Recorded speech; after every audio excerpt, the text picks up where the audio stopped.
बिस्मिल्लाहिर्रहमानिर्रहीम।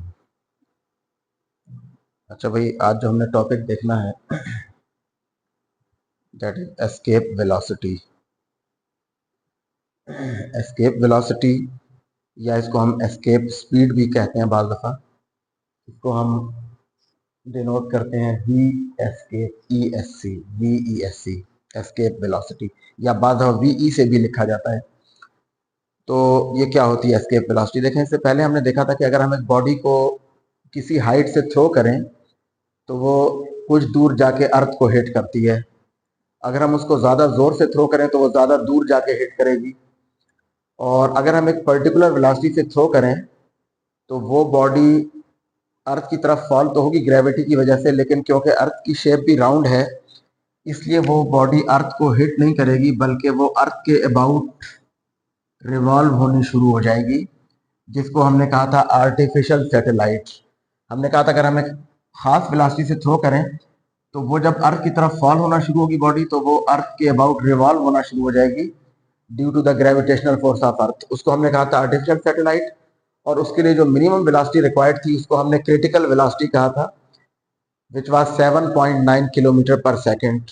ये हम पहले देख चुके हैं।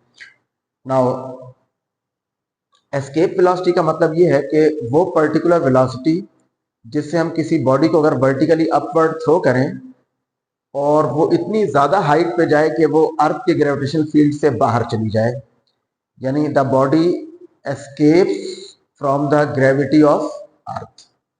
उस वेलोसिटी को हम कहते हैं एस्केप वेलोसिटी। ये जनरल हम ऑब्जर्व करते हैं कि हम किसी भी बॉडी को अपवर्ड अगर थ्रो करें तो ये बॉडी ऊपर जाएगी और फिर किसी सर्टेन हाइट पे जाके वहां एक मोमेंट के लिए रेस्ट पे आएगी और फिर वापस नीचे आएगी ग्रेविटी की वजह से। अगर हम इसको ज्यादा वेलोसिटी से थ्रो करें तो ये ज्यादा हाइट पे जाके फिर वापस आएगी। यानी आप जितनी वेलोसिटी ज्यादा इंक्रीज करते जाएंगे तो बॉडी उतनी ज्यादा हाइट पे जाएगी, यानी उतनी देर तक वो एयर में रहेगी और फिर हाईएस्ट पॉइंट पे जाके वो एक मोमेंट के लिए रेस्ट पे आएगी और फिर वहां से वापस नीचे आएगी। नाउ यहाँ पे हम ये कह रहे हैं कि अगर हम एक स्पेसिफिक वेलोसिटी से थ्रो करें सच दैट वो बॉडी इतनी ज्यादा हाइट पे जाए कि वो ग्रेविटेशनल फील्ड से बाहर निकल जाए, that initial velocity with which a body moves out from the gravitational field of earth is known as escape velocity। ठीक है, यानी वो पर्टिकुलर वेलोसिटी जिससे हम किसी बॉडी को अपवर्ड थ्रो करें और वो बॉडी ग्रेविटेशनल फील्ड से बाहर चली जाए, यानी इंफिनिटी पे चली जाए। Infinity means outside the gravitational field. तो suppose that at the surface of earth, हम एक बॉडी को यहां से थ्रो कर रहे हैं सरफेस ऑफ अर्थ से, जिसकी मैस m है, और हम इसको एक इनिशियल वेलोसिटी से थ्रो कर रहे हैं in the upward direction. This is the initial velocity given to the body and due to this velocity इस बॉडी की जो काइनेटिक एनर्जी होगी वो होगी 1/2 mv², that is initial kinetic energy. अच्छा, अब सपोज दैट ये बॉडी ऊपर जा रही है और हमने कहा है कि ये इतनी ऊपर जा रही है कि वो फील्ड से बाहर जा रही है, body outside the field means at infinity. ठीक है, इंफिनिटी पे जा रही है और वहां पे पहुंच के इसकी फाइनल वेलोसिटी जो है दैट बिकम्स 0। इनिशियल वेलोसिटी हमारी क्या है? That is equal to v escape. अगर इनिशियल वेलोसिटी इतनी ज्यादा है कि ये बॉडी फील्ड से बाहर जा रही है और वहां पे जाके ये रेस्ट पे आ रही है, जैसे मैंने बताया कि जब बॉडी हाईएस्ट पॉइंट पे जाती है तो एक मोमेंट के लिए रेस्ट पे आती है, फिर ग्रेविटी की वजह से नीचे आती है। हम इसको इतनी ज्यादा वेलोसिटी से थ्रो कर रहे हैं कि ये जो हाईएस्ट पॉइंट पे जब जा रही है तो ये फील्ड से बाहर जा रही है, यानी वहां पे अर्थ की ग्रेविटेशनल फोर्स एक्ट नहीं कर रही।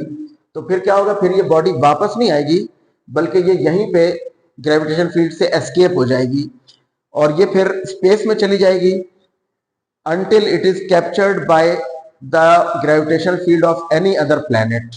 और किसी भी दूसरी बॉडी के ग्रेविटेशन फील्ड में जब तक नहीं जाएगी तो ये अर्थ के ग्रेविटेशन फील्ड से ये एस्केप हो रही है body. So that velocity with which a body moves, that initial velocity given to a body with which this body moves out of the gravitational field of earth is known as escape velocity। तो ये इसकी definition है, the initial velocity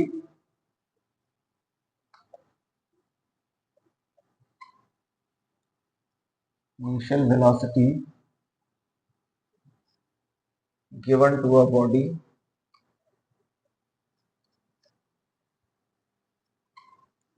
at the surface of earth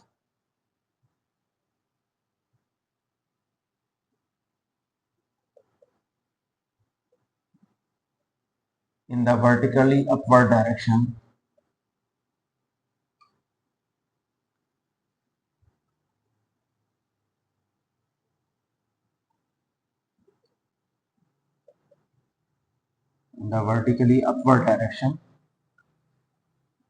due to which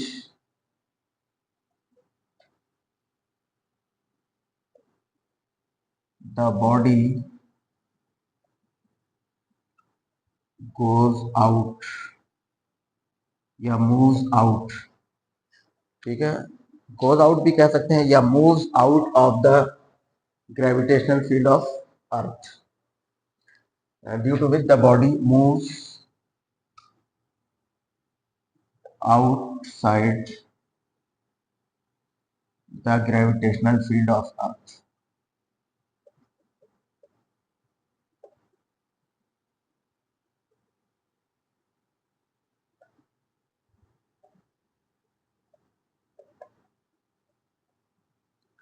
Is known as escape velocity.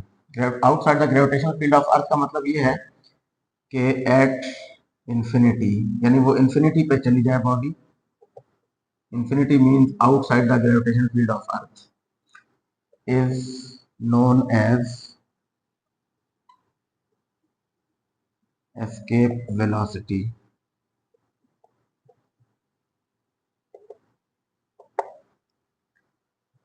ठीक है, यानी वो initial velocity जो हम किसी बॉडी को वर्टिकली अपवर्ड डायरेक्शन में प्रोवाइड करें जिसकी वजह से वो बॉडी अर्थ के ग्रेविटेशन फील्ड से बाहर चली जाए, उसको हम कहते हैं एस्केप वेलोसिटी.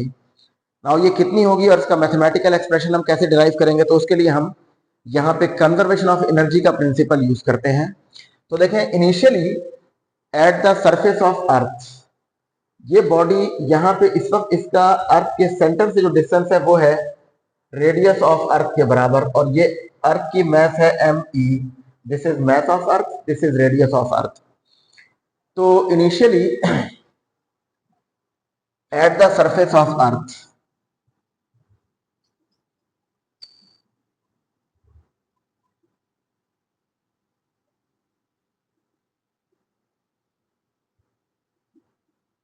बॉडी की एनर्जी क्या होगी, ऐसे लिखना है, at the surface of earth the total mechanical energy of the body. Mechanical energy क्या होती है, पोटेंशियल एनर्जी और काइनेटिक एनर्जी का सम.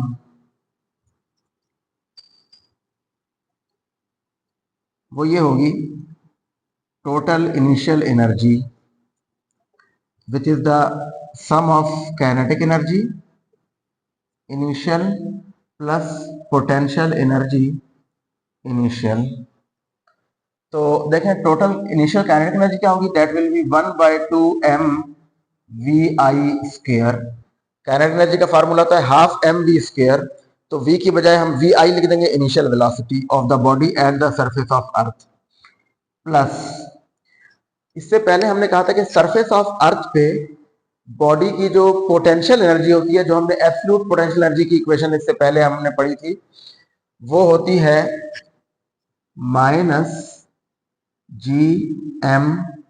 -Gm/me divided by RE. ये सरफेस ऑफ अर्थ पे किसी बॉडी की एब्सोल्यूट ग्रेविटेशनल पोटेंशियल एनर्जी, ये हमने इससे पहले जो टॉपिक पढ़ा था वहां पे हमने ये फाइंड की थी. एट एनी पॉइंट हमने लिखा था r, स्मॉल r, और फिर हम देखा था एट द सरफेस ऑफ अर्थ उसकी पोटेंशियल एनर्जी ये होगी.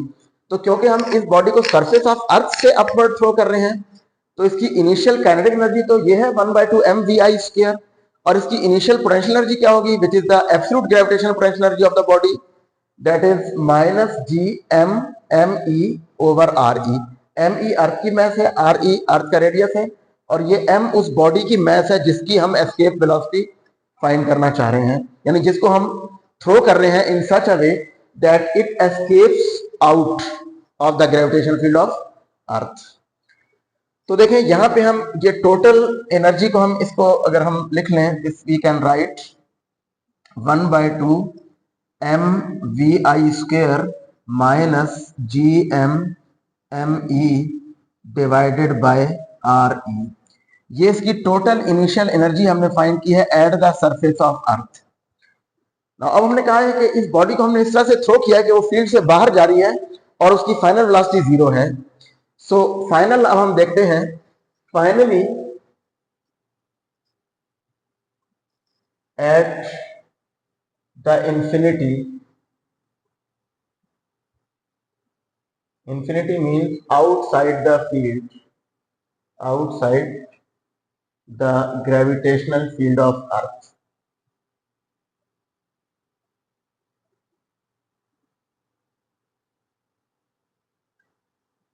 the total energy of the body can be written as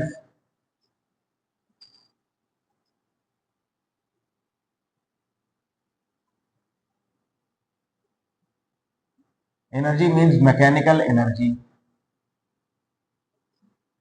final energy क्या होगी, this is total energy final is equal to, जैसे हमने पहले लिया था, इनिशियल पोटेंशियल एनर्जी और इनिशियल पोटेंशियल एनर्जी और इनिशियल काइनेटिक एनर्जी का sum, that is the total initial mechanical energy. Now total final mechanical energy वो हम लिखते हैं as the final value of kinetic energy plus final value of potential energy. तो देखें ये हो जाएगी, दिस इज 1/2 mvf², और इसको हम अगर हम यहां पे इसका जनरल एक्सप्रेशन लिखें तो ये होती है minus gm/me divided bye r। अब देखें यहां पे हमने ये कंडीशन अप्लाई की है कि जब बॉडी फील्ड से बाहर है तो उसकी फाइनल वेलोसिटी 0 है, जैसा अभी आपको बताया था कि उसकी फाइनल वेलोसिटी 0 है बॉडी की। So vf is 0 and at infinity r is equal to infinity, क्योंकि बॉडी इंफिनिटी मीन फील्ड से बाहर चली गई है, तो r हम यहाँ पे इंफिनिटी पुट करेंगे। तो देखें जब हम पुट करेंगे तो ये जो टोटल एनर्जी है final value, we can write this total energy final is equal to 1/2 m into 0², ये vf की वैल्यू 0 पुट कर दें, माइनस ये प्लस माइनस माइनस हो जाएगा, gm/me divided bye infinity, something over infinity, answer 0 आ जाएगा और ये भी 0।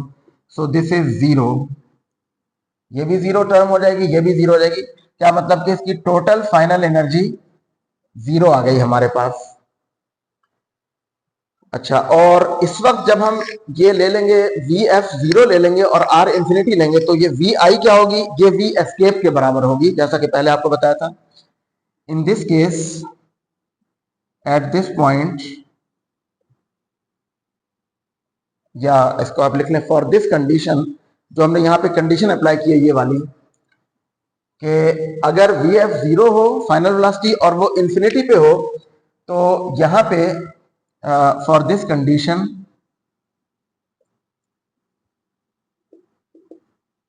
Initial velocity is equal to the escape velocity, क्योंकि देखें अब हमने ये जो इनिशियल वेलोसिटी दी थी उस वेलोसिटी से ये बॉडी फील्ड से बाहर जा रही है, तो क्या मतलब कि under this condition initial velocity escape velocity के बराबर है। So by applying law of conservation of energy, law of conservation of energy अगर आप अप्लाई करें, वो क्या है कि total initial energy must be equal to the total final energy. ये हमने कंजर्वेशन ऑफ एनर्जी का प्रिंसिपल यूज किया है।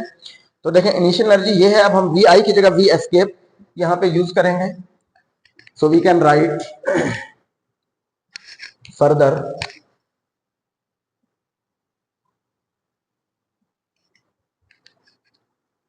इनिशियल एनर्जी, ये क्या है, this is 1/2 m V I की जगह हम वी एस्केप पुट किया है हमने, और इसका square minus G M M E divided by R E, ये आ गई।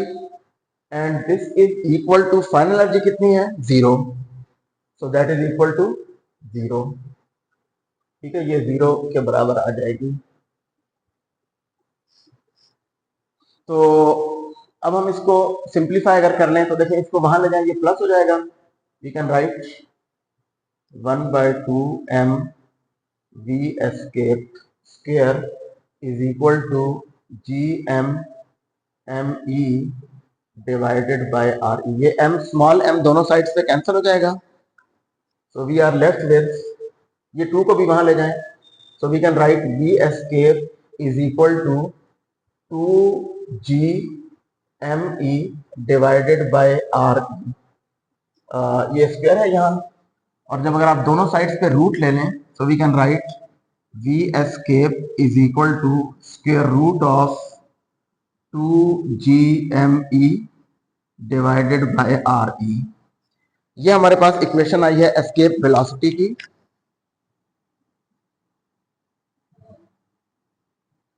2gme over R E. और अगर आप इसको देखें तो देखें यहाँ पे ये सारे कांस्टेंट फैक्टर्स हैं। ये मास ऑफ द बॉडी जो है ये यहाँ से एलिमिनेट हो गई, ये कैंसिल हो गई थी स्मॉल m की वैल्यू, यानी एस्केप वेलोसिटी मास पे डिपेंड नहीं कर रही। इसका मतलब ये है कि किसी हैवी बॉडी के लिए, सपोज एक ब्रिक है आपके पास या कोई पीस ऑफ रॉक है, उसकी एस्केप वेलोसिटी और किसी मॉलिक्यूल की या किसी लाइट बॉडी की एस्केप वेलोसिटी इक्वल होगी, क्योंकि escape velocity is independent of the mass of the body, mass of the body पे डिपेंड नहीं कर रही। और यहाँ पे हमने एक चीज जो एज्यूम की थी, एयर की फ्रिक्शनल फोर्स को हमने नेग्लेक्ट किया है, work done against the friction उसको हमने 0 लिया है, यानी frictional force of the air is neglected. So under that condition हमारे पास एस्केप वेलोसिटी आई है 2gme ओवर आर ई। ये सारे कांस्टेंट फैक्टर्स हैं। अगर आप इनकी वैल्यूज पुट करके इसको फाइंड करें तो इसकी जो वैल्यू आती है, g की वैल्यू पुट कर दें 2 into G 6.67 into 10 raise to power -11, mass of earth is 6 into 10 raised to power 24 kg, और divided by radius of earth हमारे पास है 6.4 into 10 raise to power 6 metre, और इसका स्क्वायर रूट। अगर हम इसको एवेल्युएट करें will get the answer 11.2 into 10 raise to power 3 metre per second, which can be written as 11.2 kilometer per second. So this is the escape velocity of a body from the surface of earth. यानी अगर हम किसी body को अर्थ की surface से इस तरह से इस वेलोसिटी से थ्रो करें in the upward direction, then this body will simply not come back towards earth, वो अर्थ की तरफ वापस नहीं आएगी। The body will be escaped from the gravitational field of earth, और इसी वेलोसिटी को हम कहते हैं एस्केप वेलोसिटी, यानी वो वेलोसिटी जिससे हम किसी बॉडी को वर्टिकली अपवर्ड थ्रो करें तो वो ग्रेविटेशनल फील्ड से एस्केप कर ले, ग्रेविटेशनल फील्ड से बाहर चले जाए, जैसा कि हमने यहाँ पे इस डायग्राम में शो किया है कि ये बॉडी इसको हमने थ्रो किया है यहाँ पे with this initial velocity which is equal to the escape velocity, and it goes out of the gravitational field of earth with zero final velocity at infinite distance. So यहाँ पे हमने conservation of energy का principle use करके escape velocity की equation find की है, और फिर उसकी वैल्यू हमने अर्थ के लिए फाइंड की है। और एक चीज जो यहाँ पे शो हो रही है वो ये है कि escape velocity is independent of the mass of the body. किसी लाइट बॉडी की एस्केप वेलोसिटी और किसी हैवी बॉडी की एस्केप वेलोसिटी सेम होगी, ठीक है। और अगर आप किसी और प्लेनेट के लिए एस्केप वेलोसिटी फाइंड करना चाहते हैं, ये तो है अर्थ के लिए एस्केप वेलोसिटी जिसकी वैल्यू हमारे पास ये आई है। अगर हम किसी और प्लेनेट की एस्केप वेलोसिटी फाइंड करें तो हमें यहाँ पे जी तो यूनिवर्सल कांस्टेंट है, यहाँ पे हमें उस प्लेनेट की मास डिवाइडेड बाय उस प्लेनेट का रेडियस, ये हम पुट कर सकते हैं इसमें। तो यहाँ पे आपकी बुक में टेबल दिया गया है जिसमें डिफरेंट प्लैनेट्स के लिए एस्केप वेलोसिटी की वैल्यूज दी हुई हैं। तो यहाँ पे मरकरी जो प्लैनेट है उसके लिए एस्केप वेलोसिटी है 4.3 किलोमीटर पर सेकेंड, ठीक है। तो इसी तरह मुख्तलिफ प्लैनेट्स की दी गई हैं। तो ये यहीं से हम ये भी एक्सप्लेन करते हैं कि कई सारे प्लैनेट्स ऐसे हैं जिनके लिए कोई एटमॉस्फेयर एग्जिस्ट नहीं करता, क्योंकि वहां पे जैसे अभी मैंने मरकरी की एग्जांपल दी है, वहां पे एस्केप वेलोसिटी है 4.3 किलोमीटर पर सेकंड। तो वहां पे at the time of the formation of mercury अगर उसके एनवायरनमेंट में कोई गैसेस या गैस मॉलिक्यूल्स होंगे तो वो जो 4.3 किलोमीटर पर सेकंड की एस्केप वेलोसिटी है वो इजीली अचीव उन्होंने कर ली होगी और वो उस प्लेनेट की एटमॉस्फेयर से बाहर निकल गए, एस्केप हो गए। दैट्स वाई इस तरह के प्लैनेट्स का एटमॉस्फेयर एग्जिस्ट नहीं करता। तो बहरहाल एस्केप वेलोसिटी वो वेलोसिटी होती है जिससे अगर हम किसी बॉडी को थ्रो करें वर्टिकली अपवर्ड तो वो बॉडी ग्रेविटेशनल फील्ड से बाहर चली जाए, उसको हम कहते हैं एस्केप वेलोसिटी। अच्छा, ये जो इक्वेशन हमने फाइंड की है, इसी तरह की इक्वेशन हमने फाइंड की थी लो फ्लाइंग सैटेलाइट्स के लिए, जिसमें 2 नहीं आ रहा था। हमने ये देखा था ऑर्बिटल वेलोसिटी वाला जो टॉपिक था हमारा आर्टिफिशियल सैटेलाइट्स के ऑर्बिटल वेलोसिटी और उसमें लो फ्लाइंग सैटेलाइट्स। तो वहां पे हमारे पास 2 नहीं आ रहा था, वहां पे इक्वेशन आ रही थी GME ओवर RE, जिसको हमने कहा था क्रिटिकल वेलोसिटी। उसको हमने लिखा था VC, that was GME divided by RE, इसका square root for low flying satellites, जिसकी वैल्यू हमारे पास आई थी 7.9 किलोमीटर पर सेकेंड। ठीक है, this was the critical velocity to launch a satellite into its orbit for a low flying satellite.